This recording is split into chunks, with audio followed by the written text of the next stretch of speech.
इस वीडियो में हम कॉन्ट्रैक्ट्स के बारे में जानेंगे, उसके टाइप्स वगैरह, और उसको अच्छे से हम लोग समझेंगे। सबसे पहले तो कॉन्ट्रैक्ट होता क्या है? It is an exchange of promise between two person और ऑर्गेनाइजेशन। दो लोगों के बीच में या ऑर्गेनाइजेशंस के बीच में एक्सचेंज ऑफ प्रॉमिस होता है, जो कि लीगल एग्रीमेंट की तरह वर्क करता है। ठीक है, इसमें पूरा मतलब लीगली इसको एग्रीमेंट को साइन करा जाता है। ठीक है, तो ये जो कॉन्ट्रैक्ट है लीगल एग्रीमेंट होता है। अब इसके बहुत सारे टाइप्स होती हैं। सबसे पहला टाइप यहाँ पे टर्न की कॉन्ट्रैक्ट आ जाता है, जिसमें entire responsibility is to the contractor. Contractor को सारी रिस्पॉन्सिबिलिटी दे दी गई होती है, मतलब सारा काम कॉन्ट्रैक्टर ने करना है पूरा। जैसे सपोज एक बिल्डिंग बनाने के लिए बोला गया, तो पूरा उसने सब कुछ डिज़ाइंस वगैरह सब कुछ करके फिर उसके बाद पूरा काम उसने करना है, और फिर उसके बाद लास्ट में जब काम हो जाएगा तो चाबी देनी है ओनर को। ठीक है, तो सिर्फ चाबी लेके उसने की को मतलब की से ओपन करना है, इसीलिए इसका नाम भी टर्न की रखा गया है। ठीक है, तो इसी सारा काम इसमें बस इतना आपको याद रखना है कि सारा काम कॉन्ट्रैक्टर का होता है। ठीक है, यहाँ पे और यहाँ पे ये जो टर्न की कॉन्ट्रैक्ट्स है ना, ये मेगा वैल्यू कॉन्ट्रैक्ट्स के लिए ज़्यादा यूज़फुल होते हैं। फिर उसके बाद नेक्स्ट हमारे पास है non turnkey contract. Non turnkey contract वो होगी जिसमें मतलब पूरी रिस्पॉन्सिबिलिटी जो है वो कॉन्ट्रैक्टर पे नहीं है। ठीक है, थोड़ी बहुत रिस्पॉन्सिबिलिटी हो सकती है, कुछ एक पार्ट ऑफ वर्क करना हो सकता है। कि मतलब पूरा का पूरा काम ना हो सकता है काम सारा उसी का हो, बट कुछ एक काम डिज़ाइन कहीं और से हो सकता है, या कुछ भी हो सकता है कि कुछ एक पार्ट के किसी से करवा लिया जा रहा है, दूसरा पार्ट कहीं और से करवाया जा रहा है, पार्ट ऑफ वर्क में डिवाइडेड हो सकता है। तो नॉन टर्न की में पूरी तरह से रिस्पॉन्सिबिलिटी कॉन्ट्रैक्टर पे पूरी नहीं दी जाती है, बस इतना सा डिफरेंस है।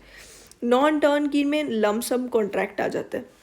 लमसम कॉन्ट्रैक्ट जो है ना, वो नॉन टर्न की में भी हो सकता है और टर्न की कॉन्ट्रैक्ट में भी हो सकता है। ठीक है, लमसम कॉन्ट्रैक्ट का मेन जो चीज़ होती है कि इसका प्राइस फिक्स्ड होता है। मतलब इसमें क्या है कि डिज़ाइंस वगैरह सब कुछ बना दिए और बना के दे दी कॉन्ट्रैक्टर ने।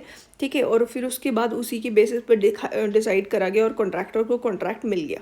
ठीक है, फिर उसके बाद उसको फिक्स प्राइस बता दिया गया कि इतने ही प्राइस में ये काम होना चाहिए। फिर उसके बाद चाहे बाद में प्राइस बढ़ भी जाता है ना चीज़ों का, कई बार प्राइस बढ़ भी जाता है, फिर भी उसको उसी प्राइस में काम करके देना होगा। ठीक है, वो एक्सेप्शनल केसेस में थोड़ा बहुत प्राइस ऊपर नीचे हो सकता है, लेकिन इसमें अलाउड नहीं होता। फिक्स प्राइस कॉन्ट्रैक्ट इसको हम बोलते हैं। फिर उसके बाद यूनिट प्राइस कॉन्ट्रैक्ट होता है, जिसमें price paid per unit of work carried out, जितना काम करा जाएगा उसके अकॉर्डिंगली प्राइस पे करा जाएगा, जिसको हम यूनिट प्राइस कॉन्ट्रैक्ट बोलते हैं। इसमें बिल ऑफ क्वांटिटीज कॉन्ट्रैक्ट हो जाता है। Owner provides the drawings etcetera. Owner ने अगर ड्राइंग्स वगैरह प्रोवाइड कर दी हैं तो उसको बिल ऑफ क्वांटिटीज कॉन्ट्रैक्ट बोला जाएगा। ठीक है, और शेड्यूल ऑफ रेट कॉन्ट्रैक्ट भी इसमें हो सकता है। यहाँ पे यूनिट कॉस्ट बेसिस पे साइन करा जाता है, मतलब हर एक यूनिट कॉस्ट, हर एक चीज़ की यूनिट कॉस्ट जो है उसके बेसिस पे जो पूरा शेड्यूल वगैरह तैयार करा जाता है और पूरा साइन करा जाता है। ठीक है, तो ये यूनिट प्राइस कॉन्ट्रैक्ट के टाइप्स हो गए। और फिर उसके बाद थर्ड यहाँ पे है कॉस्ट प्लस कॉन्ट्रैक्ट। ठीक है, ये भी इसी का टाइप है। कॉस्ट प्लस परसेंटेज कॉन्ट्रैक्ट इसको हम बोल सकते हैं। यहाँ पे पेमेंट जो होती है ना, वो वर्क कैरिड आउट जो होगा उसके अकॉर्डिंग पेमेंट करनी है, प्लस उसके साथ साथ फ़ी भी होगी कॉन्ट्रैक्टर की। ठीक है, जिसमें ओवरहेड प्रॉफिट्स एट्सेट्रा ये सब कुछ इंक्लूड हो जाता है। ठीक है, तो contractor given certain percentage over actual cost of construction as his profit. ठीक है, पूरी कंस्ट्रक्शन की जो कॉस्ट होगी उसके ऊपर एक्स्ट्रा कुछ एक परसेंट उसको प्रॉफिट के तौर पे जो पैसा है वो दिया जाएगा कॉन्ट्रैक्टर को इस केस में। उसके बाद हमारे पास थर्ड केस आ जाता है। एक हो गया हमारा लमसम कॉन्ट्रैक्ट, फिर उसके बाद यूनिट प्राइस कॉन्ट्रैक्ट, उसी की ये तीनों हमने टाइप्स देख लिए। Bill of quantities contract, schedule of rate contract, cost plus contract या फिर कॉस्ट प्लस परसेंटेज कॉन्ट्रैक्ट, ये हमने तीनों देख लिया। अब यहाँ पे इसका थर्ड टाइप जो है नॉन टर्न की कॉन्ट्रैक्ट का, item rate contract, unit price या शेड्यूल कॉन्ट्रैक्ट इसको हम बोल सकते हैं। यहाँ पे आइटम रेट के बेसिस पे कॉन्ट्रैक्ट जो होगा वो साइन करा जाएगा। Quote rate for individual items, हर एक इंडिविजुअल आइटम का जो रेट होगा उसको कोट करा जाएगा इस केस में। इसके बाद है हाइब्रिड कॉन्ट्रैक्ट, जिसमें क्या होता है कि टाइम एंड मटेरियल कॉन्ट्रैक्ट इसको हम बोल सकते हैं। यहाँ पे टाइम जो है उसके बेसिस पे जो लेबर वगैरह आएगी उसको टाइम के बेसिस पे वैसा मिलेगा। और मटेरियल कॉन्ट्रैक्ट इसको हम बोल सकते हैं, मतलब टाइम और मटेरियल जो होगा वो कॉन्ट्रैक्टर का होगा, ठीक है। यहाँ पे तो मतलब कि टाइम हो गया, लेबर का जो टाइम हो गया, और मटेरियल जो लाया जाएगा वो कॉन्ट्रैक्टर के थ्रू आएगा, ठीक है। फिर उसके बाद शेड्यूल कॉन्ट्रैक्ट, जिसमें contractor undertakes the execution of specific work with all contingencies. Contingencies के साथ साथ वो कुछ एक स्पेसिफिक वर्क के लिए काम करेगा, जिसको हम शेड्यूल कॉन्ट्रैक्ट बोलेंगे।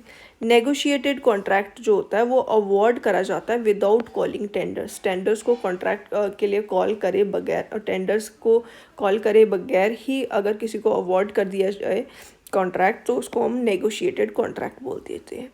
फिर लेबर कॉन्ट्रैक्ट होता है contract for labour portion only. So material by the owner और डिपार्टमेंट, जो मटेरियल होगा वो ओनर या डिपार्टमेंट देगा। सिर्फ लेबर के लिए अगर कॉन्ट्रैक्ट जो है वो होता है लेबर कॉन्ट्रैक्ट, ठीक है।